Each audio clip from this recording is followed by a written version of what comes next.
Anda telah mengunduh podcast yang dipaparkan oleh Pendeta Dr. Erastus Sabdono ini dari truth.id/voice.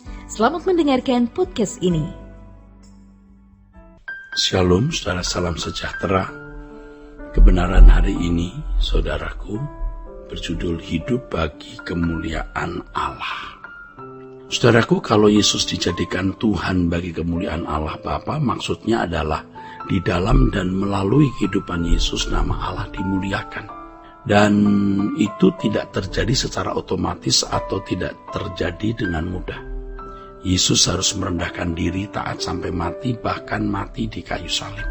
Kalau kita mau menjadi manusia atau anak-anak Allah yang benar-benar memuliakan Allah, maka yang pertama, jangan mencari penghargaan dari manusia. Pada waktu kita memiliki kesempatan untuk meninggikan diri atau kesempatan untuk dihargai, jangan menggunakan kesempatan tersebut untuk menerima penghargaan. Ketika kita direndahkan, kita dibuli, jangan membela diri dengan maksud supaya kita mendapatkan penghargaan. Dan puncaknya ketika semua orang menilai kita buruk, sejatinya di situ justru kita terpacu untuk membenahi diri, terpacu mengoreksi diri untuk dapat berkeadaan benar-benar benar di hadapan Allah.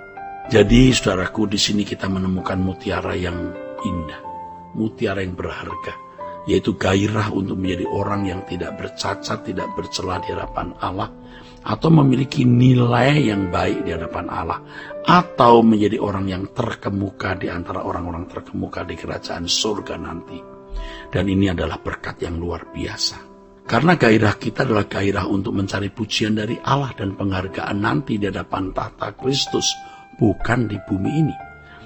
Nah, ini puncaknya, sebab di sini seseorang baru bisa memikul rencana-rencana Allah tanpa berambisi untuk mendapatkan penghargaan di balik semua kegiatan pelayanan yang dilakukan. Sebagai pelayan Tuhan, kita giat dalam pekerjaan Tuhan, kita semangat dalam pekerjaan Tuhan. Namun sebenarnya bisa saja masih ada agenda-agenda pribadi di balik kegiatan itu. Karena kita masih mendapatkan penghargaan dari manusia. Mendapatkan wow gitu loh. Orang berkata, wah dia sukses membangun sinode, sukses mendirikan STT, Sekolah Tinggi Teologi. Wah dia orang baik, dia suka membela orang. Wah memang wow orang itu. Nah kita senang menikmati yang begitu-begitu. Nah kalau kita menikmati hal tersebut, ya berarti kita masih mencari pujian bagi manusia. Pujian dari manusia dan mencari kemuliaan dari manusia, dan kita tidak memuliakan Tuhan. Jadi sejujurnya kita masih memiliki agenda di balik kegiatan-kegiatan tersebut. Ibarat kita mengibarkan bendera atau panji Tuhan, kita juga ikut mengibarkan panji kecil milik kita di samping bendera Tuhan. Ya ini merupakan watak manusia pada umumnya, saudara. Lucifer atau setan memiliki gairah di sini. Bagaimana setan juga mau mendapatkan penghargaan atau penghormatan, dan dia juga mau memiliki kedaulatan dan tahtanya sendiri. Nah, kita harus belajar untuk tidak melakukan hal seperti yang setan lakukan. Saudaraku, ketika kita tidak lagi mencari penghargaan untuk diri kita sendiri, maka Allah akan mempercayakan pekerjaan-pekerjaan besar yang mendatangkan kemuliaan bagi Allah. Dan jika suatu hari Tuhan membuat kita terhormat, misalnya seseorang menjadi pemimpin, tapi bukan bagi kemuliaan Allah, wah itu celaka orang itu. Kalau Tuhan menjadikan kita terhormat, misalnya menjadi pemimpin, itu harus kita lakukan demi atau bagi kemuliaan Allah. Misalnya jadi ketua sinode, bagi kemuliaan Allah. Menjadi perguruan tinggi, bagi kemuliaan Allah. Menjadi ketua ini, ketua itu, semua bagi kemuliaan Allah. Nah, tapi siapa yang tahu hal ini? Ini kan masalah pribadi. Memang, pada akhirnya ini bersifat individu pribadi. Tetapi di depan pengadilan Tuhan nanti semua akan dibuka. Semua akan telanjang. Jadi kalau kita misalnya di lingkungan orang-orang sekolah tinggi teologi ya, mau jadi seorang sarjana teologi atau magister teologi atau doktor teologi, nah itu sebenarnya motivasinya untuk apa? Mau tampil dengan gelar atau sungguh-sungguh mau menjadi efektif bagi pekerjaan Allah? Siapa yang tahu?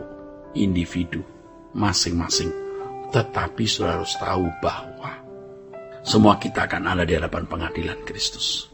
Seperti Yesus menjadi Tuhan bagi kemuliaan Allah, maka kalau kita mendapat prestasi atau kedudukan pun bagi kemuliaan Allah. Di sini kita baru bisa mewujudkan apa yang dikatakan oleh firman Tuhan. Baik kamu makan atau minum atau melakukan segala sesuatu, lakukan semua untuk kemuliaan Allah. Kita akan menjadi semacam instrumen atau alat di mana Allah dimuliakan, saudaraku. Ya, di mana Allah dimuliakan, saudara. Dan tentu manusia-manusia seperti ini menjadi kesukaan Allah, saudara. Tentu menjadi kesukaan Allah, saudara. Ya, tentu manusia-manusia seperti ini ya, menjadi kesukaan Allah. Ya, dan Tuhan menghendaki kita benar-benar menjadi kesukaan Allah. Ya, jadi ketika seseorang berhenti mencari penghargaan bagi dirinya sendiri, itu dia akan mencari penghargaan bagi Allah.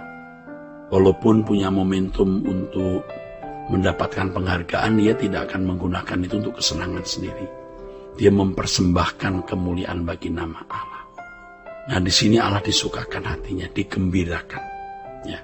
Orang yang masih mencari penghargaan bagi dirinya sendiri, tidak mungkin dia menjadi anak kesukaan Allah. Jadi kalaupun kita punya ide yang bagus dan kita kemukakan hal itu ya kepada orang atau dalam satu pertemuan, itu bukan demi supaya kita mendapatkan penghargaan. Waktu kita ada dalam satu diskusi, kita mau bertanya atau menyampaikan ide, kita mau menyampaikan ide untuk memberkati orang lain atau supaya kita memiliki nilai diri. Kalau kita masih mencari nilai diri melalui hal itu, kita tidak hidup dalam kehidupan memuliakan Allah. Sekalipun orang lain bisa mengatakan dan memuji kita bahwa kita hebat, cerdas, idenya bagus, namun semua itu kita persembahkan bagi kemuliaan Allah. Siapa yang tahu? Tidak ada. Tetapi sikap batiniah kita harus bermain. Kita tetap menundukkan diri dan di hadapan Allah kita mengakui bahwa semua itu memang dari Allah, oleh Allah dan bagi Allah. Nanti di pengadilan Tuhan itu baru nyata, saudara. Nampak apakah hidup kita benar-benar menjadi instrumen bagi kemuliaan Allah dan menyenangkan hati Allah atau tidak. Apakah kita benar-benar memenuhi yang dikatakan firman Tuhan, baik kamu makan atau minum atau melakukan sesuatu yang lain, melakukan itu semua untuk kemuliaan Allah. Saudaraku sekalian, orang-orang yang hidup untuk kemuliaan Allah ini adalah orang-orang yang akan menjadi anggota keluarga kerajaan. Orang-orang yang pasti akan dimuliakan bersama dengan Yesus seperti yang dikatakan dalam Roma 8:17, yaitu orang-orang yang menderita bagi Dia. Orang yang hidup untuk kemuliaan Allah itu orang yang pasti mengorbankan segala sesuatu. Orang yang kehilangan hidup, harkat, martabat untuk dirinya sendiri, tetapi mempersembahkan semua itu untuk kemuliaan Allah. Dan Allah akan membawa kita pada jalan salib, jalan penderitaan. Nah, kalau orang masih mau mencari harga diri, martabat, kehormatan, prestis bagi dirinya, tidak mungkin dia bisa masuk pada perjalanan salib. Tidak mungkin dia masuk dalam lorong Via Dolorosa Allah. Allah akan mengizinkan orang-orang yang benar-benar mau hidup bagi kemuliaan Allah itu dalam penderitaan, tekanan, himpitan, tindisan. Tapi melalui semua itu Allah dimuliakan. Seperti yang Tuhan Yesus sendiri alami. Nah, saudaraku sekalian, jadi kalau kita tertindis, tertekan, atau kita dipuji, kita dihormati, semua harus kita persembahkan bagi kemuliaan Allah. Jadi kita merindukan semua kita menjadi orang-orang yang efektif bagi Tuhan. Kalaupun kita sukses menjadi pemimpin terkemuka di masyarakat ya, yang sering kita dengar menjadi kepala bukan ekor, semua juga untuk kemuliaan Allah. Kalau kita tampil cantik, punya barang branded dan lain-lain, itu bukan karena kita mau dipuji orang ya, tapi semua untuk kemuliaan Allah. Tentu sebaiknya kita hidup sederhana dan tidak menjadi batu sandungan. Ya, kiranya kebenaran ini memberkati saudara-saudara sekalian. Sola Gracia. Untuk berlangganan renungan harian dalam bentuk cetak, silakan hubungi Truth Literatur di nomor telepon 0878 7870 7000. Untuk mendapatkan CD khotbah, MP3 renungan Truth, dan CD album lagu produksi Sola Gracia, Anda dapat menghubungi di hari dan jam kerja di nomor telepon 021 638 609 53. Tuhan Yesus memberkati. Sola Gracia.